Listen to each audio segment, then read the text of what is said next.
दोस्तों, इतिहास गवाह है कि भारत ने कभी किसी देश पर पहले हमला नहीं किया। हमने दोस्ती निभाई, हमने शांति का पैगाम दिया। लेकिन 18 सितंबर 2016 को हमारी उस शांति को कमजोरी समझ लिया गया। वो दिन भारत के इतिहास का वो काला दिन था जिसने हर हिंदुस्तानी का खून खोलने पर मजबूर कर दिया। आज की इस वीडियो में हम सिर्फ एक स्ट्राइक की बात नहीं करेंगे, हम उस दर्द, उस गुस्से और उस बदले की कहानी सुनाएंगे जो नए भारत की पहचान बनी। ये कहानी है उरी सर्जिकल स्ट्राइक की। श्रीनगर से 100 किलोमीटर दूर Uri sector line of control के बिल्कुल पास सुबह के 5:15 हो रहे थे। चारों तरफ कोहरा था। 12 ब्रिगेड हेडक्वार्टर्स में हमारे जवान सोते हुए अगले दिन की ड्यूटी की तैयारी कर रहे थे। उन्हें एहसास भी नहीं था कि बॉर्डर पार से मौत उनकी तरफ बढ़ रही है। 4 आतंकवादी लश्करी तैयबा के पलीत हुए कुत्ते सोते हुए निहाथे जवानों पर हमला करने के लिए घुसे। उन्होंने कैंप के पिछले हिस्से का चुनाव किया जहां की तार फेंसिंग थोड़ी कमजोर थी। जैसे ही वो अंदर दाखिल हुए, उन्होंने सबसे पहले अन टेंट्स को निशाना बनाया जहां जवान सो रहे थे। 3 मिनट के अंदर 17 ग्रेनेड्स फेंके गए। एक जवान जो उस वक्त संतरी की ड्यूटी पार था, उसने पहला फायर किया, लेकिन तब तक देरी हो चुकी थी। डीजल स्टोरेज टैंक्स में आग लग गई। पूरा कैंप धुएं और आग की लपटन में घिर गया। वो मंजर दहशतनाक था।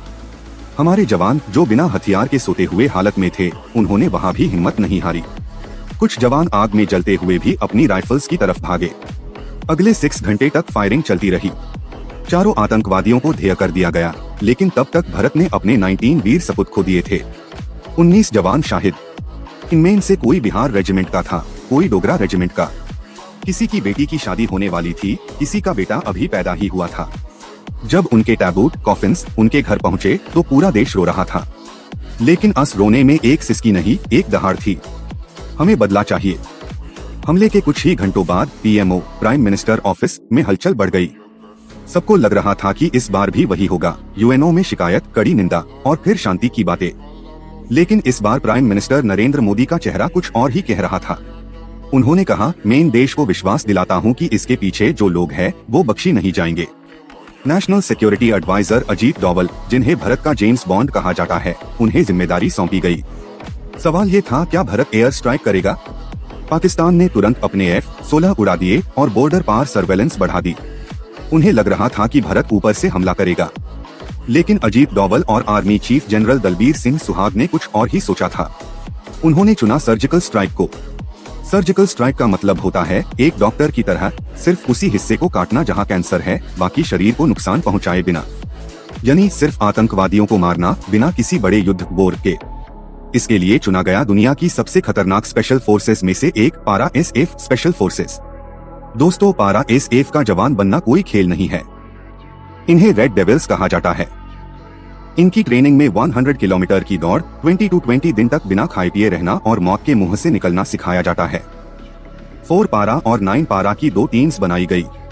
इन्हें टारगेट दिया गया LOC के उस पार 2 से 3 किलोमीटर अंदर बैठे आतंकवादियों के लॉन्च पैड्स। अगली 10 रातों तक इन जवानों ने सोते हुए नहीं, बल्कि सैंड मॉडल्स पार मिशन को रटते हुए बिताई। एक एक जवान को पता था कि उसने किस झाड़ी के पीछे छुपना है और किस पत्थर के पीछे से फायर करना है।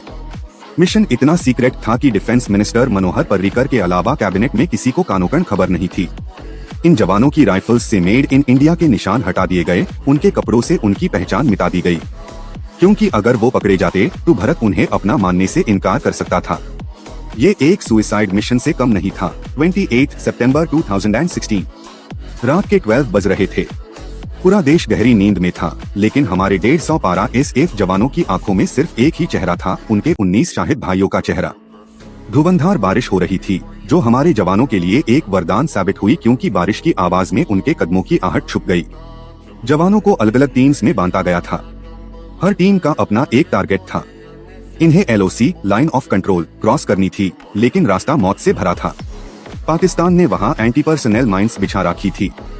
एक गलत कदम और पूरा मिशन खत्म हो सकता था। हमारे जवान अपने पेट के बाल रेंट ह्यू क्राउलिंग आगे बढ़े। दुश्मन की चौकियों से वो इतने करीब थे कि उन्हें पाकिस्तानी सैनिकों की बातें साफ सुनाई दे रही थी। लेकिन हमारे वीर साइलेंट किलर्स की तरह निकल गए। उन्होंने धीरे धीरे वायर फेंसिंग को कटा और दुश्मन की धरती पर कदम रखा।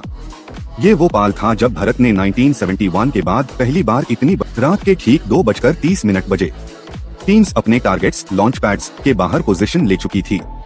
आतंकवादी अपने बंकर में सोते हुए जन्नत के सपने देख रहे थे। उन्हें लग रहा था कि वो बॉर्डर के उस पार सुरक्षित है। तभी कमांडोज के ईयरपीस में एक आवाज गूंजी, अल्फा 1 गो। अगली हाई सेकंड में सन्नाटा छिड़ा गया। हमारे जवानों ने 84 millimetre Carl Gustaf rocket launchers और टेवर राइफल्स से हमला बोल दिया। पहला धमाका इतना जबरदस्त था कि आतंकवादियों को अपनी राइफल उठाने का मौका तक नहीं मिला। ग्रेनेड्स की बारिश कर दी गई।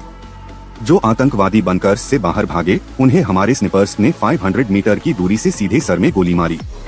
ये कोई जंग नहीं थी, ये एक क्लीन अप था। हमारे जवान उनके घरों में घुसकर उन्हें ढेर कर रहे थे। एक एक करके 7 लॉन्च पैड्स को मिट्टी में मिला दिया गया। हर तरफ सिर्फ आग और धुआं था। लश्करी तैयबा और जायशी मोहम्मद के लगभग 40 आतंकवादी वहां ढेर हो चुके थे। लेकिन दोस्तों, सबसे बड़ा चमत्कार अभी बाकी था। मिशन पूरा हो चुका था, लेकिन अब सबसे बड़ा खतरा था वापसी। पाकिस्तानी आर्मी को खबर लग चुकी थी और उन्होंने चारों तरफ से फायरिंग शुरू कर दी थी। उन्होंने हैवी आर्टिलरी, बेड गोलों का इस्तेमाल किया। हमारे जवानों को दुश्मनों की फायरिंग के बीच से निकलकर वापस भारत की बॉर्डर में आना था। ये 2 किलोमीटर का रास्ता मौत का रास्ता था, लेकिन हमारी ट्रेनिंग और किस्मत ने साथ दिया। सुबह के 4:30 बजे तक एक एक करके सारी टीम्स वापस अपने बेस पार पहुंच गई। जब काउंटिंग हुई तो पूरा देश दांग रह गया। भारत का एक BHI जवान शाहिद नहीं हुआ था। सिर्फ एक जवान का पेयर लैंड माइन पार आ गया था, जिसे चोट आई थी। ये पूरी दुनिया के मिलिट्री हिस्ट्री में एक मिसाल बन गई कि इतने खतरनाक मिशन से सब सुरक्षित वापस लौट आए।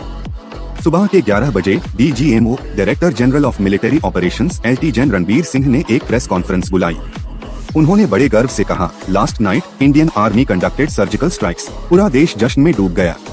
पाकिस्तान सदमे में था। वो इतने डर गए थे कि उन्होंने स्ट्राइक होने से ही इनकार कर दिया ताकि उनकी बेइज्जती ना हो। लेकिन भारत ने उन्हें सबूत, ड्रोन फुटेज दिखा दिया था। इस स्ट्राइक ने भारत की पॉलिसी बदल दी।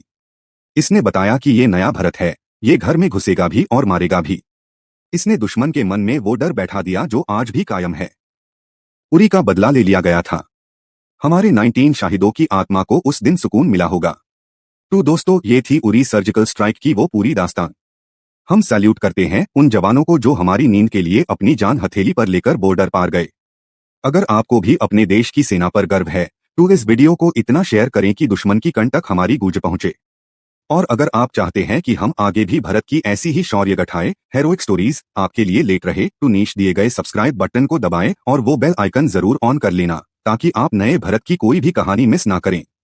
इस वीडियो को अपने दोस्तों और परिवार के साथ शेयर करें, क्योंकि हर हिंदुस्तानी को पता होना चाहिए कि हमारी सेना क्या दम रखती है।